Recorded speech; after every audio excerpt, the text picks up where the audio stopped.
What is up, everybody? Welcome back to yet another live stream. My name's Lewis, also known as MrCameraJunkie, where I remind you to upgrade your skills before your gear.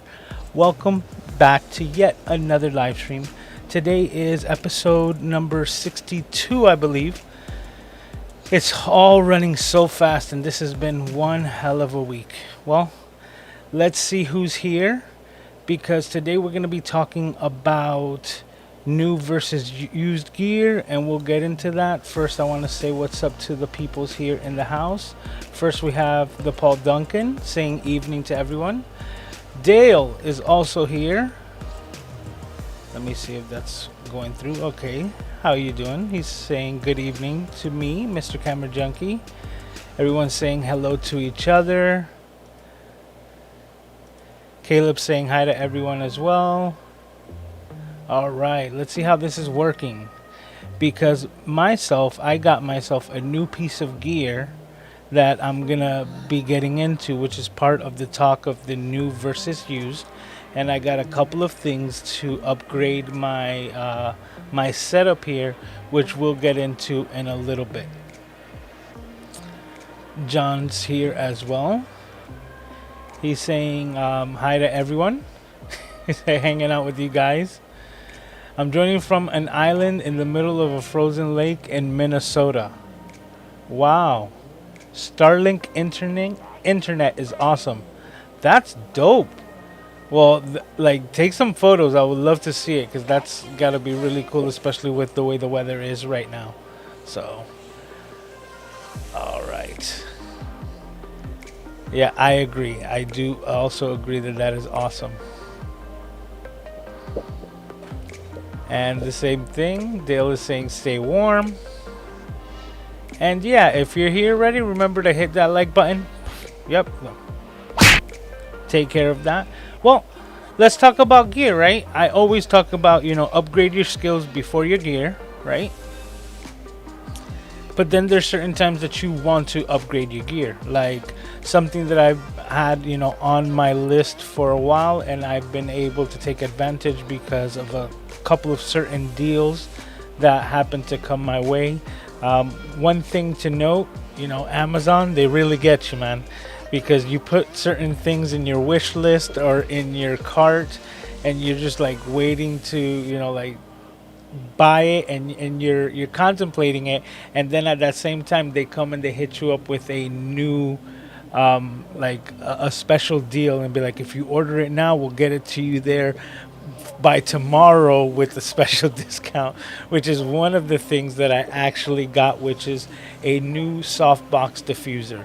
This is something that I've had in my wish list on Amazon for a while, and a special deal came out that they realized that I've had it there for a while, and I got it for $40 and got it overnight. Literally, I saw the deal, I got the message last night, and I have it here, and it's set up, which is a gridded softbox. So let me go to the next angle here so you can see a little corner of it here, but it's mostly for photography. Excuse me. And that's what I had it for. It's actually set up with a Bowens mount, so that it has a clamp for my speed lights, or the flash that you would see typically on top of a camera.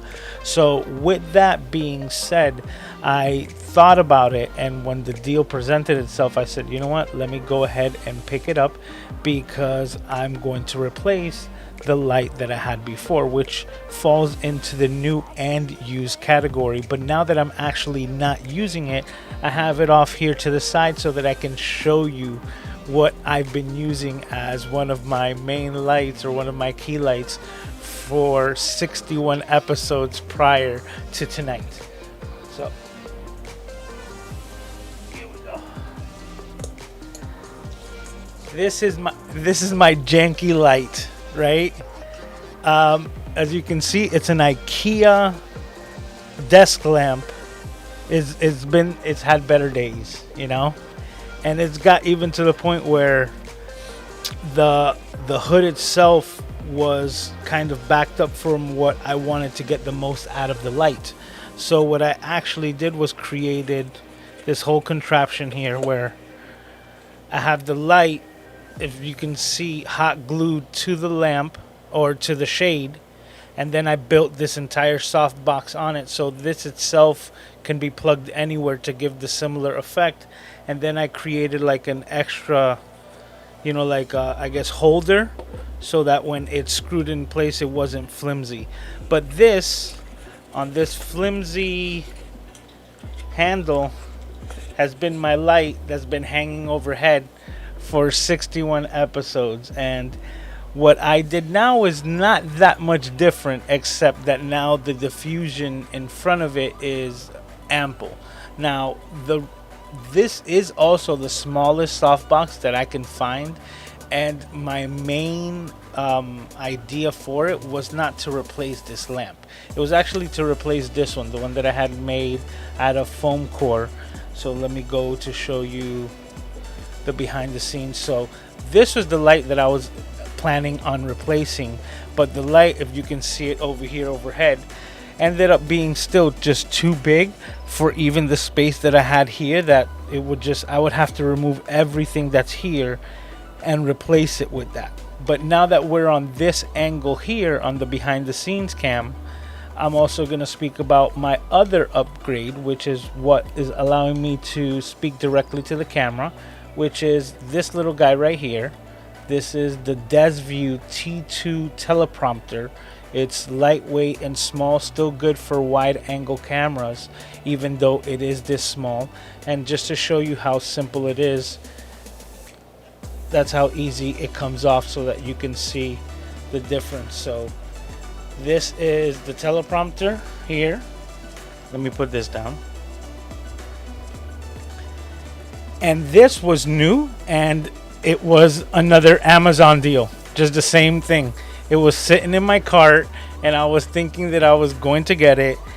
And what ended up happening was they came up with a special deal. They run from like $75 to like $100, and the deal was for I think it was even under $50. So I picked it up, and I knew that I would eventually need a monitor for it. So I've had it, you know, for a couple of weeks now, and it was just sitting there because I picked it up on the special deal. So now that I picked it up on the special deal, I wanted and started to look for the monitor to fit in place of it, and so happens that I decided to tap into the Just Create More community that I've spoken to you guys before. You know, Tom Buck and Heather Ramirez, Mighty Networks community, and through there's like a trading post, and one of the community members had an older aperture HD fine, but when I looked at the specs, I was like, this is like everything that I need, is just an older model. But because it was older, when it first came out, it was like $400-500.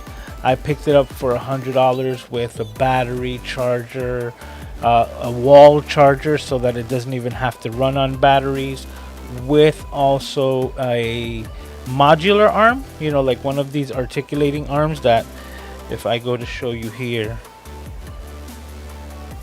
these articulating arms that I got right here, I have them everywhere.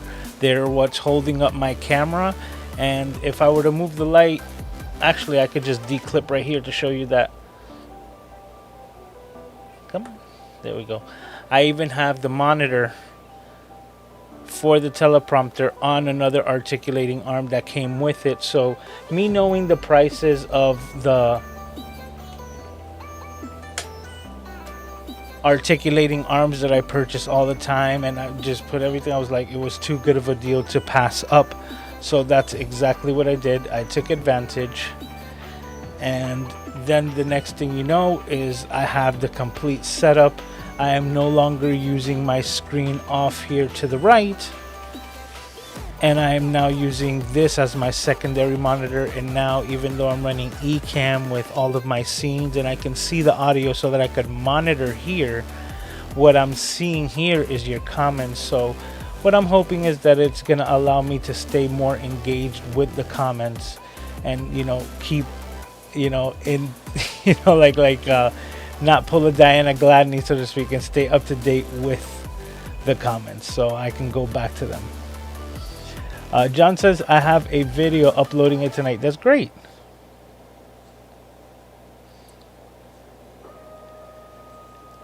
Okay, he says, I'm ever so slightly out of sync.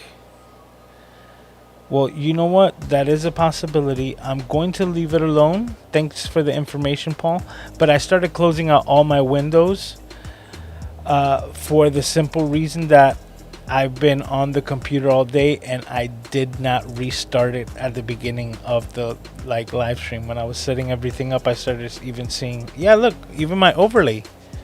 My overlay is missing. Look at this. Let's see. There we go.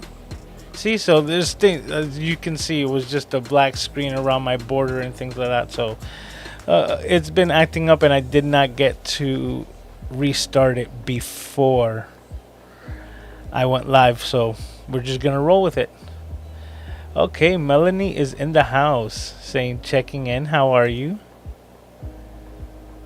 Saying hi. Happy Saturday. Happy Saturday to you as well. And as Paul says, yes, your question should look like this. Otherwise, it's just a comment. And I have to concur. So if you do have any questions, it makes it a lot easier for me to find them when I'm closing out the stream, to make sure that if you do have a question, it gets answered. So everybody's saying hello to everyone. So John said he was going to guess a new light, very diffused. Cool. So I guess it is making a difference. I realized the difference right away when I started looking at it here, but I can see that it makes a difference on the way out as well. Just plain bearded saying, hey, Camera Junkie, I'm meaning to jump in and say hi for a couple of weeks. It's just been crazy. I've missed you and everyone on Heather's Friday stream. Yeah, Heather's Friday stream is something that I have been missing myself, you know, the accountability as well. But like I said, it's been a hectic January, and then I'm like, okay, February, let's kick it in gear. And just to give you a little bit of insight of what I've been dealing with this week, septic backup from the sewer. So like, it was something that needed to be done. Oh wow, Peter Gregg just bought me some coffee. Thank you, Peter, I appreciate it.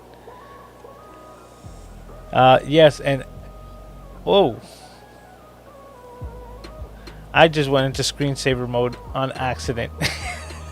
Sorry about that. I don't know if the screen, what does that do to the stream? I've never had that happen. So we'll continue. But yes, just plain bearded. Yeah, it's just been I can't wait for it to start up again and, you know, get things going again. It was part of my Fridays, you know, the just create more community, everything. So it's gonna be cool once that gets started again. Kippy is in the house as well, saying, hey Lewis and everyone, tuning in while resting and charging for a wedding later tonight. Oh, cool. Well, good luck with your wedding. I know you're gonna do great, so that's part of your gig. But with that, I am gonna go back to this, right? I've been able to upgrade my gear now when it comes to my setup now for this, you know, like teleprompter, because another reason why I wanted to pick this up, and this was on my kind of like wish list, is for the reason that I'm starting to do consultations. So now when it comes to the Zoom meetings and things like that, I'm able to put the Zoom meetings over here and not break eye contact, and it really seemed a lot more like we're in the same room having that conversation. We have a questions here. Oh my god, look, check this out. This is a very good friend of mine, childhood friend of mine, Joanna. Welcome to the stream. Everything is well and is getting better, so thank you for asking. Just plain bearded has a question. It says, I'm trying to get my computer to get, okay, let me make sure I'm reading this correctly. I'm trying to get a computer, I'm guessing. What would you suggest for a limited budget? I don't use Ecamm, I use StreamYard because it's me and two of my friends that stream together. Okay, I do use Ecamm, so I have a bias. I'm just gonna let you know right off the bat, and that's what I would recommend. But I would actually still recommend the computer that I'm using right now, even if you decide to use OBS, which is absolutely for free, especially for a budget. So let's go to it real quick. Go back to my overhead camera over here, and let me just move that out of the way. And what I'm looking at right here is this little guy right here at the bottom, which is the Mac Mini M1. I was able to pick up this one, which is running this entire production. It's allowed me to start my video editing production business because I'm running everything. 1 second, I have to be a father.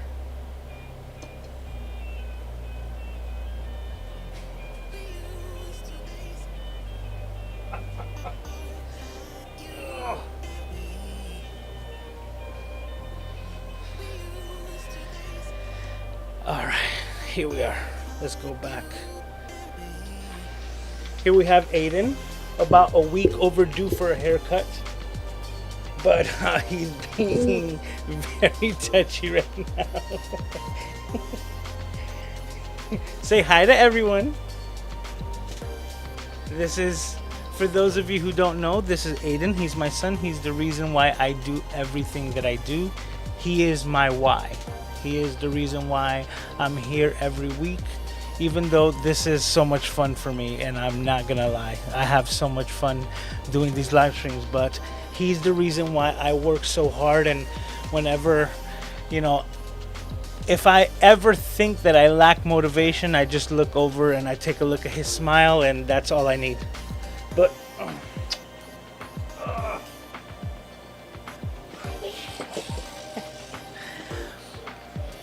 where was I? Because I was talking about some stuff before I had to be a father. Oh, the question about the computer.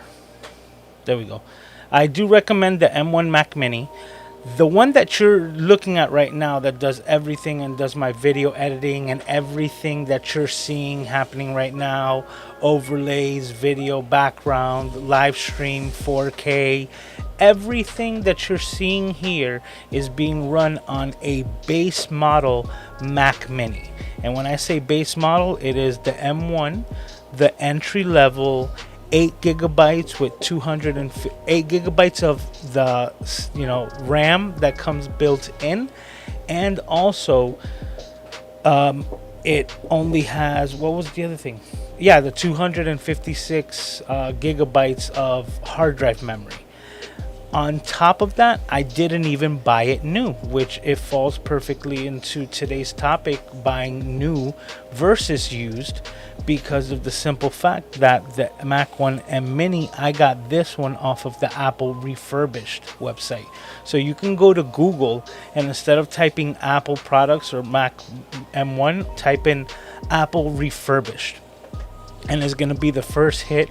The website for Apple refurbished products. It's stuff that they've gotten back in on return, and literally the only difference that I've noticed from anything that you get from the refurbished side directly from Apple, besides the price difference, is that the box literally says refurbished, like in a small print. That's it. Everything else is completely identical, from chargers to cables. It's going to be the same exact experience. So even though this was like a $700 computer, I was able to get close to $100 off when I bought it last year, right? Yeah. So I got this one for $589 from Apple Refurbished, and with taxes and shipped to my house, I think the grand total was $630. So $630 for a computer that has completely taken over like all of my computers. There was a point where on my live stream here, I had two Mac Minis like sandwich, like glued together, and I called it my Apple Cube, right? And it was because I run a dual monitor setup, and I had one shooting to one and the other shooting to the other, which complicated things, having an extra mouse, an extra keyboard, so on and so forth, all on this small semi-limited desk here. And then with that, this one computer took all of them out. So now I'm running dual monitors, including the monitor that I'm looking at right now connected to the teleprompter, is all being ran from this Mac Mini. So yeah, let's go back to it so that you can see. This is the monitor here. This is the HDMI cable, and it just runs right along here into this coil and then directly into a connector that goes into my USB-C, which is where the dual display comes from. So having that connection in the front here, at first I thought was going to be kind of like a disadvantage. Didn't care too much about it because it was still producing the image to the second screen and running everything smoothly. But then what ended up happening is that now that I'm using the monitor and that this is something that's not always being used, I'm mostly going to be using my second monitor. I have that one shut off right now for the live stream, and then I have the signal being ran right there, and instead of having to go to the back of my computer to change those connections, it's right here up front. So ended up being like, you know, a win-win. So here's to that.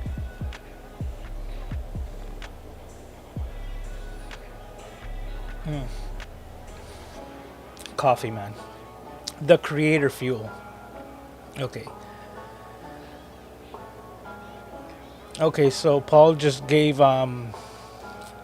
just plain bearded the link to Tom's video. That's great. Everybody's saying yay to Aiden. Okay, so definitely take a look at that. He's saying, yeah, thank you. See if you can find something. Yes, and always keep checking back, right, for the refurbished, because it does change. It's not like the store where they actually have, you know, an exact stock of refurbished computers. So it's always changing. Always check back. But literally everything from iPads to Apple Watches, iPhones, you can find everything on the Apple refurbished, and it's going to be good quality.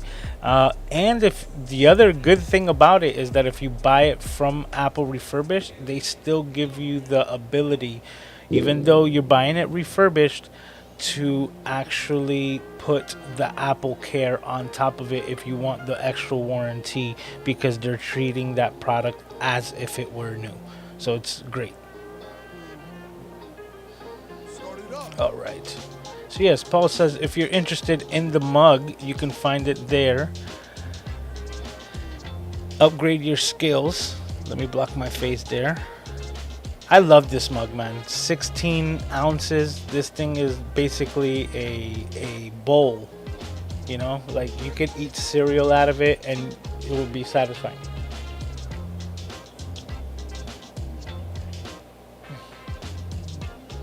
But yes, I definitely recommend that computer. I think it's the cheapest and the best bang for your buck.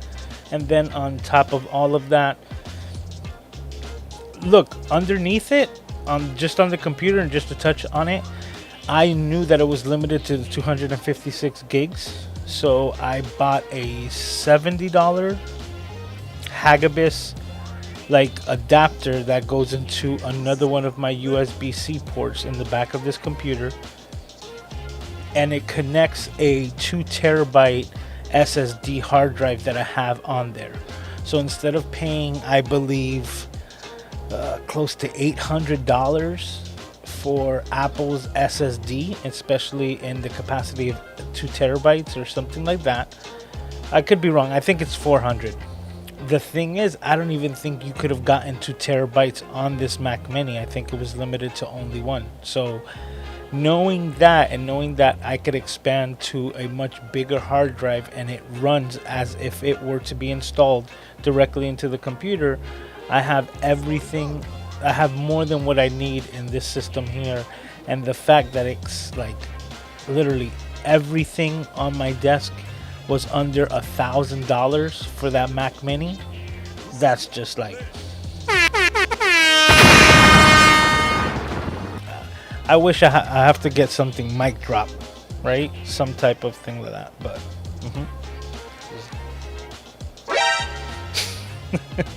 but yes, I definitely recommend that.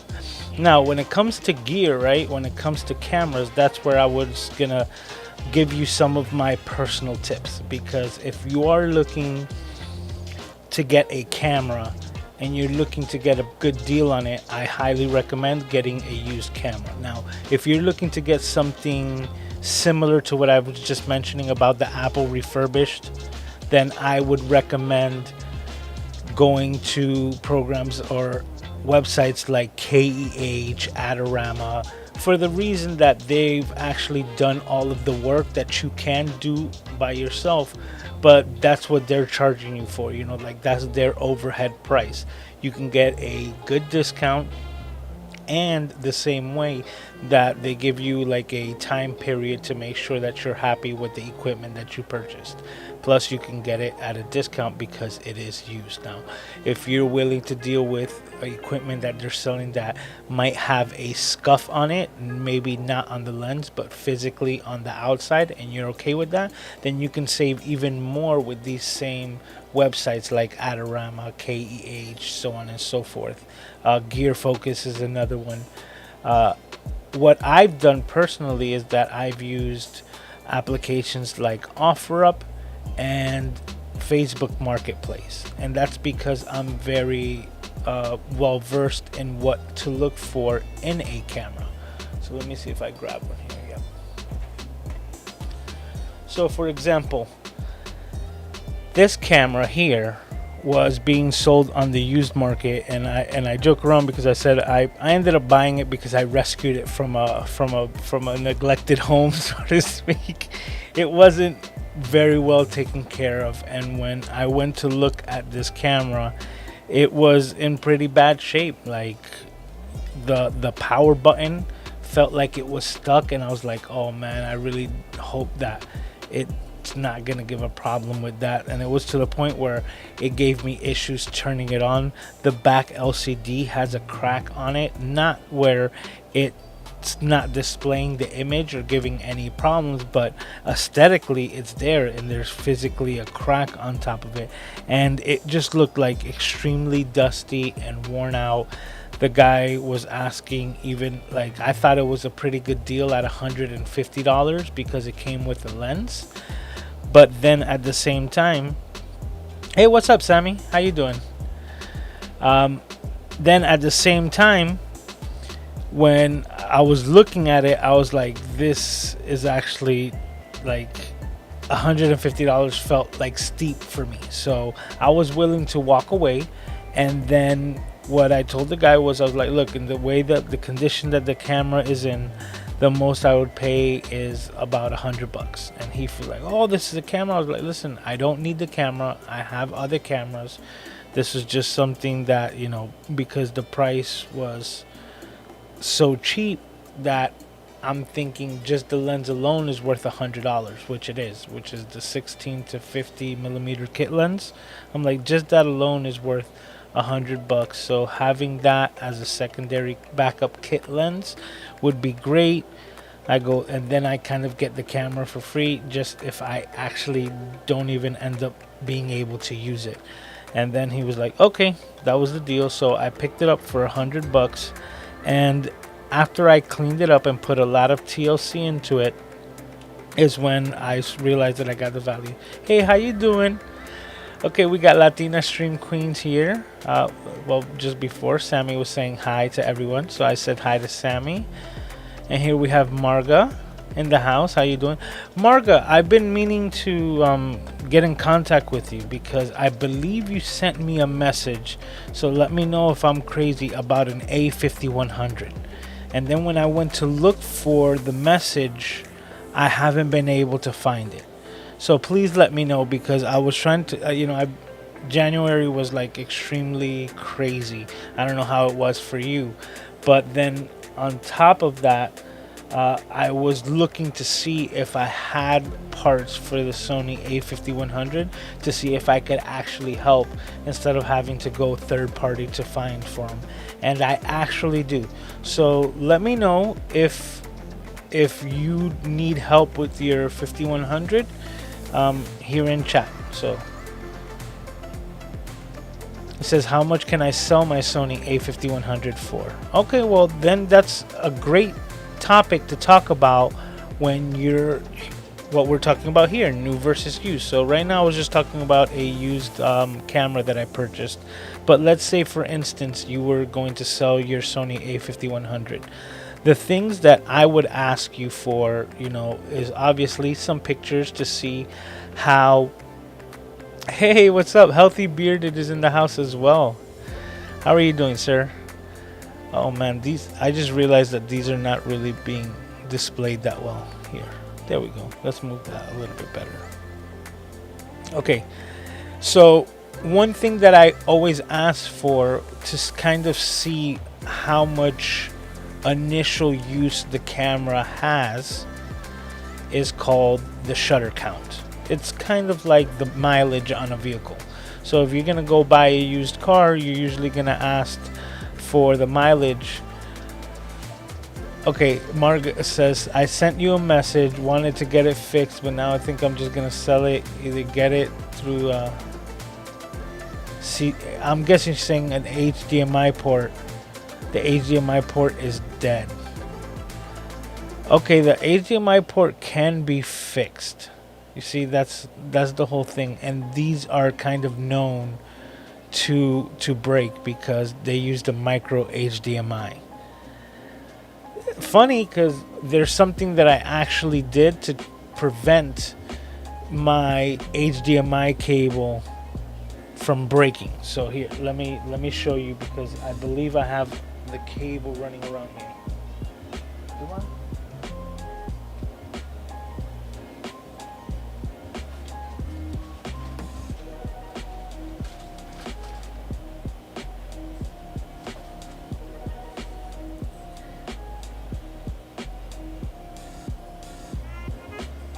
Oh, yep, found it. All right, perfect. Okay, so when I'm ever going to do an overhead shot, right? That's why I have these things over here. So let me go over there, right? So these articulating arms, so if you're not familiar with what it is, I have them built in. It's an articulating arm where I can adjust anything. And once I found the position, I'm able to just lock it in place. Oh. Right? And once I lock it in place, it's in place. So right here I have a setup where I can just attach my camera and have an overhead shot happening right there. So whenever I do that, all of the cable that I have set up is set up for the camera that I have here, right? So this camera, which is my secondary angle, has a cable that's built into the entire frame. What I did was make another cable. So I have another cable here set up so that whenever I temporarily put the camera there, I just attach this cable as well and send it to the same HDMI feed, bypassing that second angle, but it's still my second angle. This is what I actually did here. Take a look. Let's see if we can get that to focus. All right. As you can see, from your view, the top side is the actual HDMI port, and then underneath it is a power USB plug. So I put them both into my camera side by side, and with a hot glue gun just laced a nice little track right there in the middle. Once that cooled, I repeated the process on the other side to create a clip here, and this little clip now actually helps it reinforce. So when I put it into the camera, not only am I powering it up as an external battery source, but at the same time I'm shooting the HDMI feed out, and because they're holding onto each other, they reinforce each other, and I've yet to break an HDMI on any of my Sony cameras using this kind of plug method. So there's a tip for you. But because it is so small, the Sony cameras are pretty famous for breaking, and for you to get the most value out of that camera, you're gonna have to need the HDMI working, because of the simple fact that that's what people are gonna use it for. You know, the A5100 is not really the best photography camera because it has no viewfinder and is designed mostly for video. That's why it was kind of like their first iteration to the vlogging with the flip up screen that was hinged onto the chassis. It still has a 24.4 or 24.2 megapixel APS-C sensor, so that's good, and it's the same one that you would find on the A6000. But for you to get the most out of it, right, the most, it would be to repair that. So I would definitely, if you're interested, I would definitely tell you to see if we could maybe send it to me so that I can give you an evaluation and see how much it would be to fix it. And if it's, you know, okay with you, then we'll go ahead and move along with the process just to help you out. I would have to check it out to see if it's something that could be repaired with what's there, or if it's something that needs to be replaced where we would need to order parts. But that's something that I couldn't tell you until I look under the hood. And if it's something that interests you, contact me and I'll be happy to help.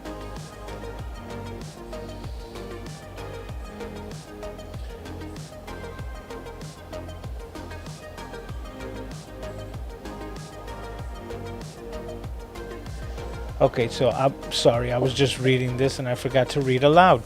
Sorry. It says, should I get it fixed or sell it for less? I think it's $250 if I send it out. I found an A61 on Adorama for a good price. Now, one shouldn't have to do with the other.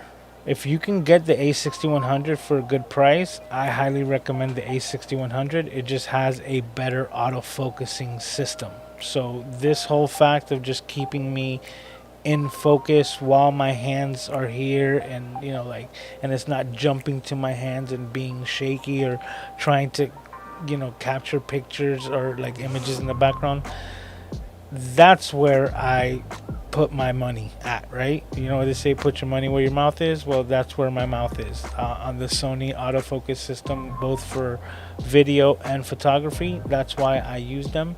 I still have here, to, for example, I have this little camera because I'm a camera junkie, right? This is the Fujifilm X-T1. Come on, focus, there you go, right? So the X-T1 right there, this is old school. This is you know, the first in their XT series. I really like this camera, right? I use it a lot for my own personal things, for a lot of JPEGs and the things that I like to just shoot around. And I've taken a lot of good portraits with all of my vintage lenses, which is primarily why I got this camera.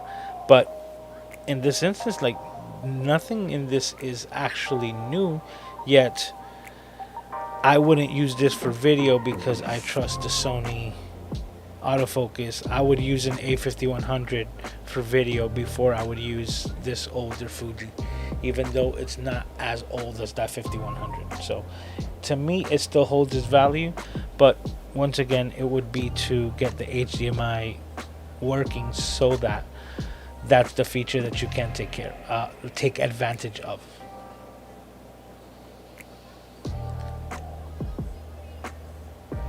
See, Sammy says saving money fixing the A5100. I think so, but it just depends on really what you're going to use it. You could sell it for less if somebody is willing to try to do the work themselves, but that just, it really all depends.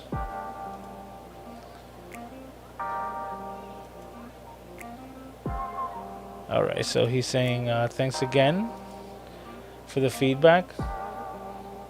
Happy to help, man. Says got it, will do, sounds amazing, saying Marga. Okay, very nice. Says I might be in Miami in June. Are you near Miami? No, I'm in Miami. So if you're gonna be down here, you're gonna be exactly where I'm at. So I stay in Hollywood, right? But it's It's hard to say because I live close to what's called County Line here, the County Line Road between Miami-Dade and Broward. So it's a little part of Hollywood that's in between kind of Miami and Fort Lauderdale, right? But just right where kind of Miami starts. But I'm also 5 minutes away from like the heart of Hollywood, right? Like 441 and Hollywood Boulevard is like, from that point, you're kind of dead center in Hollywood to go anywhere. So where I stay right now is strategically placed for my prior business. Excuse me. Oh, so sorry. It's strategically placed for my prior business of doing the phone repair. So because I would do repairs in North Miami, Hollywood, Miramar, Pembroke Pines, Weston, Sunrise, Plantation, Aventura, like all like Hollywood Beach, Dania, all these surrounding areas here in South Florida. I positioned myself to be at close proximity to all the major highways.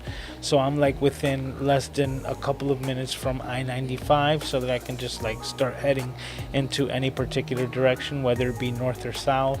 I'm also very close to what's called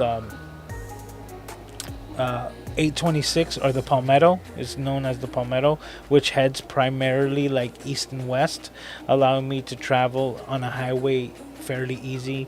That's closer to Miami, or that's actually in Miami. Then there's another one called 595 that does the same thing, kind of allowing you to go from left to right on the grid very fast through the highway that connects through I-95. I am not far off from all of these junctions. And that's why when it comes to just driving anywhere, I'm pretty much in the middle of driving from everywhere. So whether it's Miami Airport or Hollywood International, I'm not that far away from either. So I guess I will be seeing you in June. That would be cool. Like driving in LA, I don't know, but I might know, because that brings up another subject. In March, kind of like halfway through March, it's going to be Social Media Marketing World in San Diego. And the Social Media Marketing World is something that I'm making plans to go to. So thank you to Peter Gregg for giving me the coffee. All the donations are highly, highly appreciated. And for those of you who are here right now, please remember to hit that like button if you haven't done it already. But I am going to be, budgeting my trip to go to San Diego for the Social Media Marketing World. I'm trying to figure out numbers right now to see what it is that I'm going to do, if I'm going to take a plane, or I still have in the back of my mind to do something similar to what I did to head to People of Video, which is it's a bit easier for me to drive with Aiden. And what I'm looking into getting some prices is for an RV rental for that time, to see if maybe I take a cross-country road trip and do it old John Madden style, and avoid planes at all costs and take a bus trip to San Diego. I'm also thinking about documenting it the entire way, similar to what I did when I went to New York, but doing it from Miami to San Diego, which I know it's a long trip, because Florida is a long trip all by itself. Florida is at least 8 hours to get out of this state from where I'm at to anywhere outside of the little part that we call the border of the surrounding states. So I'm gonna see, because it's all about Aiden, right?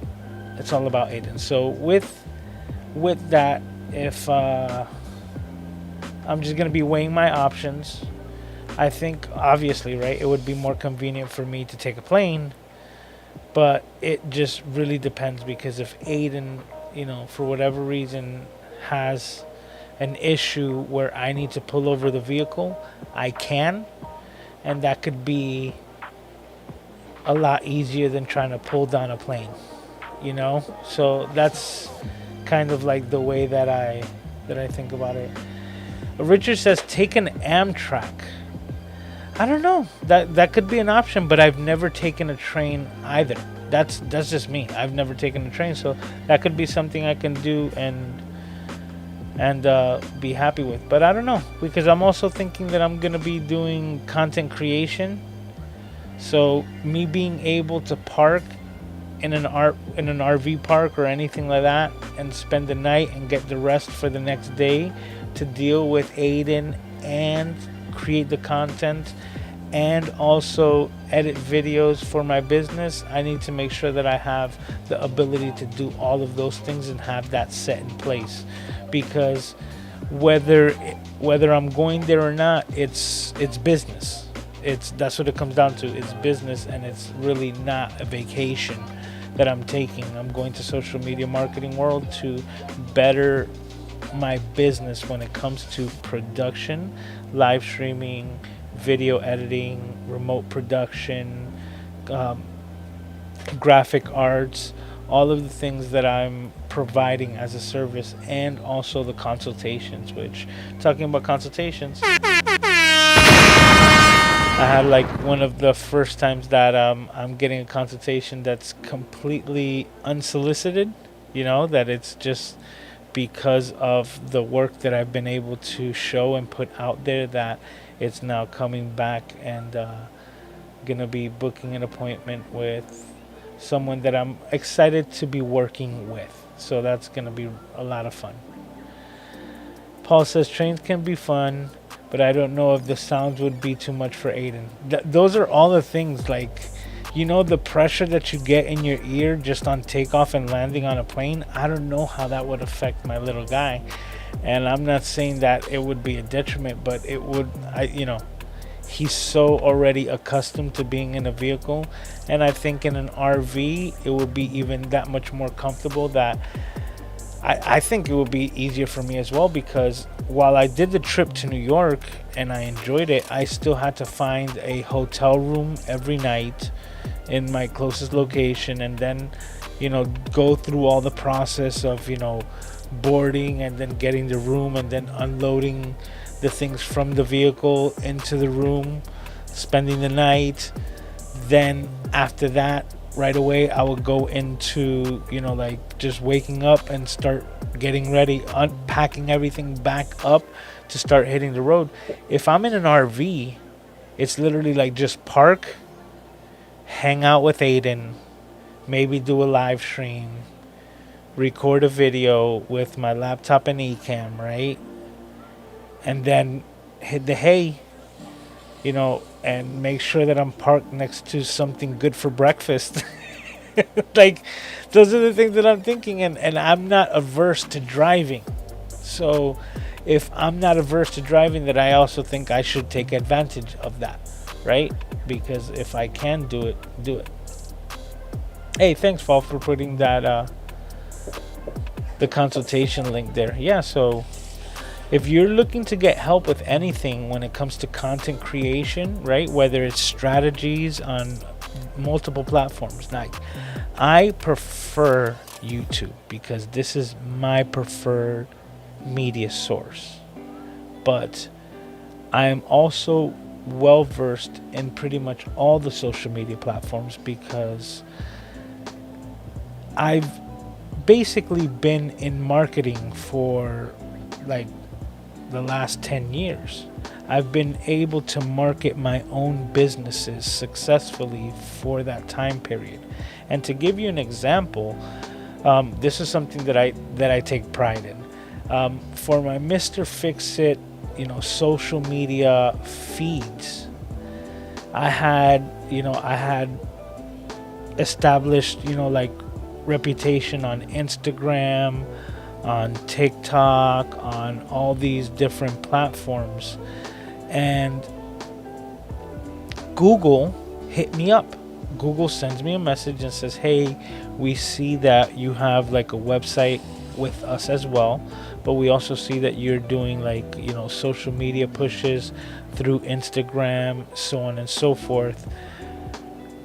We would like to take control of your Google social media for 1 month to try to outperform whoever is doing your Instagram feeds. And I was like, okay, that's interesting, because they had no idea that I was doing all of it. And I was like, okay, so what is it that I need to do? And they said, no, you don't need to do anything, right? They said, we're gonna just like try to push and see how far we can get like your page to come up. And I was like, go at it. In that month, I just did my normal Instagram stuff for Mr. Fix-It. And after the time period, they came back and they were like, hey, we just want to tell you that we appreciate the opportunity, but we we failed miserably compared to whoever's handling your Instagram account. Like, they're just doing like such an amazing job. We couldn't even come to near half of the reach that they're getting with the post. And I was like, that is great. So for that reason is why I'm offering my services when it comes to social medias at all. Through Mr. Fix-It, I have videos that have hit 150,000 views on TikTok, and to be honest, I don't see the value in that platform, just because of my own personal experience, comparative to Instagram, where I would put a video of me doing a phone repair and I would get such amazing engagement and phone calls to do repairs, because hey, you're right down the street from me, hey, you're in Miami, do you come to this area?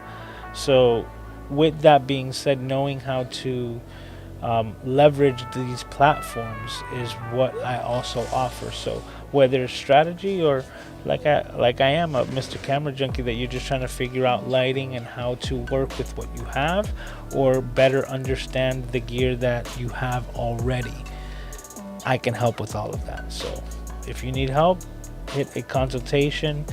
Paul put the link in there and I will be happy to help. It says, so cool about Google.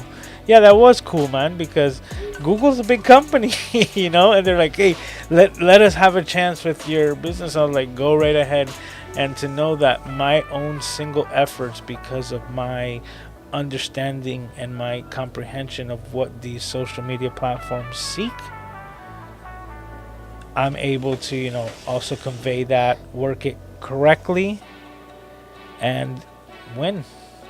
And that's another thing. I tell you guys personally, you guys are awesome. I appreciate you so much, because you are also allowing me to win on this platform. And if you haven't heard, YouTube is the hardest platform to get things going. So the fact that I am able to be successful on this amazing platform and create a community here that is the highlight of my week is one of my biggest accomplishments as well, because this is something that I've also been able to now leverage to, and look, I'm just at 1,130 subscribers or camera junkies in this crew, and I'm already building the future, my future and Aiden's future. I'm establishing let me not say establishing. I have established a video editing service, and I'm building the business to the point where I'm already recognizing that I cannot be two places at once. I'm here creating content. I'm going to be available for consultations, and I know that I have to put all of my efforts into this, because I've spent countless hours on the phone with potential clients that never end up calling for the actual repair, because I've just given them tech support over the phone. And with that being said, I can't even tell you how much time that I've spent on that, just that alone. And that not being fruitful as this whole endeavor has been in just basically just a little bit over a year is amazing to me, and I'm so grateful. I've been a published YouTube content creator. I was able to be part of an international like conference about live streaming, the Leap into Live. I've been able to have 62 weeks consecutive of Camera Junkie live streams on Saturday nights. I've been able to get in contact with so many amazing people, friendships that I know that are gonna last the test of time, family, community, and things that I could have never expected, and it's more than my wildest dreams that are coming true. And I'm excited for the future because I'm no longer half-assing things. Like I said before, I'm absolutely whole-assing this whole thing. So with that being said, thank you guys for hanging out with me. We're here at the midnight hour. I'm trying to keep these things a little bit more condensed and bring as much value as I possibly can to you guys, and also for the replay. For those of you who have made it this far in the replay, you guys are the realest. Make sure that you leave me a comment on the bottom there. You guys here live, you guys, that's family. A million and one things. But with that, I want you all to take care of yourselves. As always, have a great week, okay? Because next week we're here for episode 63. We're going to be doing it all over again. 11 o'clock Standard Eastern Time. We're going to be doing the Camera Junkie live stream. Yeah, because it's just how we do. So once again, thank you for hanging out with me. You guys make this the best part of my week, and I will see you next time. Bye, everyone.